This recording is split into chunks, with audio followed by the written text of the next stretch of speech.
जितना पाठ हम पढ़ते हैं, जो अभ्यास करते हैं, वो सब मैकॉले का। पाठ्यक्रम बिल्कुल हमने नहीं बदला 63 साल के बाद भी। मैकॉले ने यह पाठ्यक्रम बनाया था भारत में कारकुन तैयार करने के लिए। अब हम वही पाठ्यक्रम चला रहे हैं, हमारे बच्चों को कारकुन ही बना रहे हैं, और उससे ज्यादा क्या बन रहा है। और इस मैकॉले के पाठ्यक्रम में सबसे बड़ी बुराई है कि अंग्रेजी का है पूरा, और अंग्रेजी हमारी मातृभाषा नहीं है, वो विदेशी भाषा है, हमको आती नहीं है और आनी भी नहीं चाहिए। क्यों आनी चाहिए?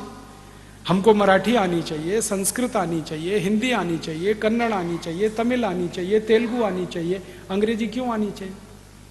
किस अंग्रेज को हिंदी आती है जो हमको अंग्रेजी आनी चाहिए? बताओ ना, किस अंग्रेज को मराठी आती है जो हमको अंग्रेजी आनी चाहिए? अंग्रेजी तो नहीं आनी चाहिए। और इस देश में सबसे ज्यादा विद्यार्थी नापास होते हैं वो अंग्रेजी में, कारण कि मातृभाषा नहीं है उनकी, इसलिए नापास होते हैं। बंद करो इस अंग्रेजी को, कोई नापास नहीं होगा, कोई फेल नहीं होगा। विषय पढ़ाओ ना, विषय का ज्ञान दो, गणित का ज्ञान दो, भौतिक शास्त्र का ज्ञान दो, रसायन शास्त्र का ज्ञान दो, इंजीनियरिंग सिखाओ, मेटलर्जी सिखाओ, केमिकल इंजीनियरिंग सिखाओ, कुछ भी सिखाओ, विषय सिखाओ। ये भाषा के चक्कर में क्यों फंस गए? और भाषा भी मूर्खों की है, कुछ दम नहीं है उसमें। कुछ लोग ऐसा तर्क देते हैं कि अंग्रेजी अंतर्राष्ट्रीय भाषा है। बिल्कुल नहीं। दुनिया में 200 देश है, मात्र 14 देशों में अंग्रेजी चलती है, बाकी कहीं अंग्रेजी नहीं। और वो 14 देश वो है जो अंग्रेजों के गुलाम थे। ऑस्ट्रेलिया, न्यूजीलैंड, कनाडा, अमेरिका, फिर ब्रिटेन, फिर स्कॉटलैंड, फिर आयरलैंड, फिर भारत, फिर पाकिस्तान, फिर बांग्लादेश। इन्हीं देशों में अंग्रेजी है क्योंकि ये गुलाम थे अंग्रेजों के, बाकी कहीं नहीं है। फ्रांस में फ्रेंच है, जर्मनी में जर्मन है, रूस में रशियन है, जापान में जापानीज है, चीन में चाइनीज है, डेनमार्क में डेनिश है, नीदरलैंड में डच है। सब देशों की अपनी भाषाएं। कोई देश अंग्रेजी में काम नहीं करता, बात भी नहीं करता। और इन सब देशों के लोगों से जब मैं बात करता हूं, कहता हूं तुम अंग्रेजी क्यों नहीं सीखते? उन्होंने कहा क्यों सीखना, मूर्खों की भाषा है। और अंग्रेजी की मूर्खाई हमें समझ में आती है, फिर भी हम उसको चिपक के पकड़ के रखे। दुनिया में किसी भी भाषा में इतनी मूर्खता नहीं है जितनी अंग्रेजी में।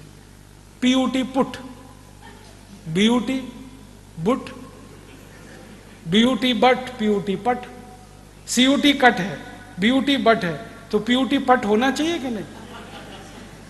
और अगर पीयूटी पुट है तो बीयूटी बुट, सीयूटी कुट होना चाहिए।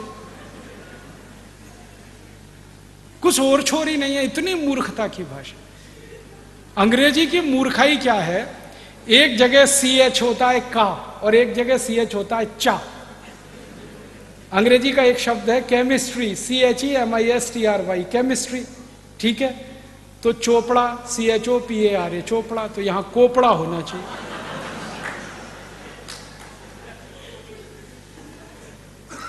और अगर CHOPARA चोपड़ा है तो उधर केमिस्ट्री होना चाहिए CHEMISTRY में। और जब भी अंग्रेजी के लोगों से बात करो ये क्या चक्कर है, वो कहते पता नहीं, अब है तो हम कर रहे हैं। मूर्खों की भाषा ऐसी होती है। अंग्रेजी जो है ना, बहुत बहुत बहुत बहुत रद्दी भाषा है। इसके पास शब्द नहीं है अपने। 5वीं शताब्दी में तो ये भाषा बनी है। आपको मालूम है अंग्रेजी का इतिहास मुश्किल से 1000, 1200, 1500 साल पुराना। 5वीं शताब्दी के पहले तो अंग्रेजी ही नहीं थी। पूरे इंग्लैंड और स्कॉटलैंड और उसमें लैटिन चलती थी। अंग्रेजी उसमें से उधार लेके कुछ शब्दों से शुरू हुई। फ्रेंच से उधार लिया, जर्मन से लिया, लैटिन से लिया, इससे लिया, कुछ हिंदी से लिया, खिचड़ी बना दिया उन्होंने। शब्द नहीं है उनके पास। इतनी गरीब भाषा है ये, जो दुनिया में कहीं नहीं है। इनके पास ले दे के एक ही शब्द है, अंकल। काका, मामा, मौसा, फूफा, काका का काका, मामा का मामा, मौसा का मौसा, सब एक ही है, अंकल। शब्द ही नहीं है। और ले दे के एक शब्द है आंटी। काकी भी है, मामी भी है, मौसी भी है, सब आंटी। ये भारत में तो नहीं होता। हमारे यहां तो जितने भी रिश्ते हैं हर एक के लिए अलग शब्द है। इनके पास शब्द ही नहीं। और ऐसी मूर्खता के शब्द हैं समझ में नहीं आते। फादर इन लॉ, कौन सा? इधर वाला कौन सा father in? Mother in law कौन सी? इधर वाली की इधर वाली? मूर्खताओं की भाषा। अच्छा, मैं अगर आपसे हिंदी में या मराठी में ये कहूं कि ये व्यक्ति किसी व्यक्ति का साला है, ठीक है, आप 1 मिनट में पता लगा लेंगे साला है या माने उसकी बहन का भाई है, ठीक है। अगर मैं कहूं कि ये उसका जीजा है, इमीडिएट में पता लगा लेंगे। अंग्रेजी में साला और जीजा दोनों के लिए एक ही शब्द है, ब्रदर इन लॉ। अब पता ही नहीं है कि वो साला है कि जीजा है मूर्खों की भाषा की नहीं। अब ये मूर्खों की भाषा में हम फंसे हुए हैं और अपने को बहुत स्मार्ट समझते हैं। और ये मूर्खता पता है कहां तक जाती है? हम हिंदुस्तानी लोग अंग्रेजी के चक्कर में फंस के हमारा कचरा हो गया। ना हम अंग्रेज हो पाए, ना भारतीय रह पाए। आधे अंग्रेज आधे भारतीय। वो कैसे है?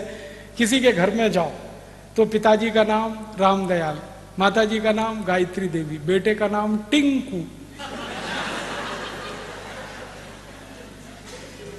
अब मैं पूछता हूं ये रामदयाल और गायत्री देवी का टिंकू कहां से आया? और जिन्होंने नाम रखा है ना टिंकू, उनको पूछता हूं आपको इसका अर्थ मालूम है? टिंकू अंग्रेजी की वेबस्टर डिक्शनरी में टिंकू का अर्थ है आवारा लड़का, जो बाप की ना सुने मां की ना सुने, वो टिंकू है। और यहां अच्छे खासे अपने बेटे को आप टिंकू बोल बोल के टिंकू बना रहे। क्या मूर्खता के नाम रखे, कैसे कैसे नाम रखते हैं। डब्लू, बबलू, पिंकू, टिंकू, बबली, डबली, ट्विंकल, डिंपल। क्या मूर्खता। कुछ नामों की कमी है अपने संस्कृत में, मराठी में, हिंदी में। क्यों आप ये फालतू अंग्रेजी नाम? और ऐसी मूर्खाई है इस देश में अंग्रेजी के नाम पे। कभी कभी कुछ घरों में मैं चला जाता हूं भोजन आदि करने के लिए, क्योंकि मैं भोजन होटल में नहीं करता, ठहरता भी होटल में नहीं, किसी के घर में ठहरता हूँ, खाता भी घर में ही हूँ, तो अक्सर घरों में जाता रहता हूँ, तो वहाँ अंग्रेजी की मूर्खाई दिखाई देती है।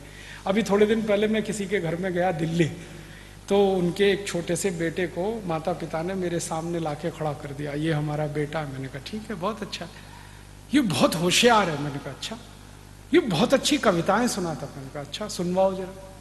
तो उन्होंने कहा बेटे पोएम सुनाओ अंकल को। मैंने कहा मैं अंकल तो नहीं हूँ।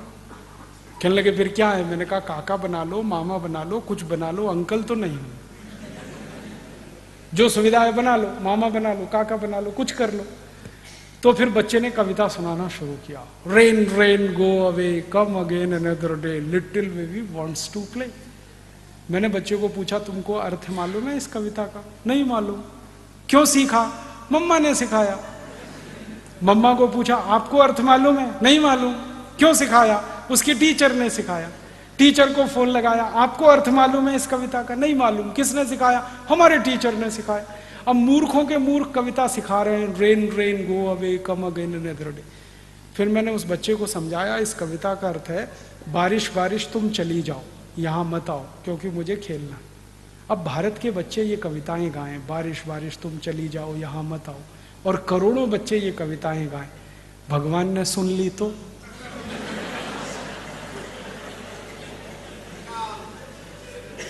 भगवान ने अगर कविता सुन ली तो बारिश को वापस बुला लेगा, यहां बारिश होगी नहीं।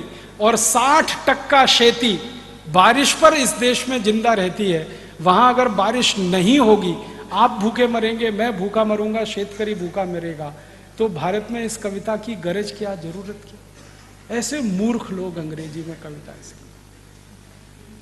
फिर उसकी आई ने, बच्चे की आई ने कहा फिर कौन सी कविता सिखाऊं? तो मैंने कहा कविता सिखाओ, ये रे पाऊसा, तुला दे तो पैसा, पैसा झाला खोटा, पाऊस आला मोठा। ये कविता सिखाओ, क्योंकि ये कविता भारत की आत्मा है। आत्मा क्यों है? जिस देश में 60% खेती पाउस आधारित है, उस देश में पाउस को बुलाने की ही कविता हो सकती है, भगाने की कैसे हो सकती है? तो हमारे बच्चों को तो यही सिखाना चाहिए, बारिश बारिश तुम जल्दी आओ, बार बार आओ, मैं तुमको पैसा देना चाहता हूं इसलिए आओ। ये भारत की कविता है। अंग्रेजों की कविता रेन रेन गो अवे। कविता भी जो होती है ना, वो अपनी जरूरत, अपनी संस्कृति, अपनी सभ्यता, अपनी परंपरा से निकलती है। अंग्रेजों की संस्कृति, अंग्रेजों की सभ्यता, उनकी परंपरा हमसे बिल्कुल अलग है। इंग्लैंड में बारिश कभी भी आती है, यूरोप में बारिश कभी भी आती है, वहाँ के बच्चे शाम को बाहर खेल नहीं सकते, कभी भी मौसम खराब हो जाता है, इसलिए वो कविता गाते हैं रेन रेन गो अवे। हमारे यहाँ तो बारिश साल में सिर्फ 3 महीने आती है और उसका दिन फिक्स है, इस दिन से लेकर इस दिन तक। तो हम कैसे गा सकते हैं रेन रेन गो अवे? और बारिश का समय जब निश्चित है और बारिश पर पूरे देश की अर्थव्यवस्था निश्चित है, तभी इस देश में बारिश आधारित बहुत सारे साहित्य लिखे गए हैं, बहुत सारी किताबें लिखी गई हैं। हमारे देश में महाकवि कालिदास ने जो मेघों का वर्णन किया है और उसमें से जो उस उत्साह उत्पन्न होता है सुनकर बोलकर, वो हमारी संस्कृति का हिस्सा है, क्योंकि जरूरत है हमारी। महाकवि कालिदास इंग्लैंड में नहीं हो सकते, जो मेघों का इतना सुंदर वर्णन कर सकते हैं, वो जरूरत है हमारी। तो हम तो हमारी जरूरत सभ्यता संस्कृति परंपरा में से लेंगे, अंग्रेजों की सभ्यता संस्कृति परंपरा से हमारी जरूरत पूरी नहीं। तो इस अंग्रेजियत को छोड़िए, आप भाषा को छोड़िए। अंग्रेजों को आपने छोड़ दिया, इस भाषा को क्यों पकड़ के रखा है? अपनी जिंदगी से निकालिए इसको।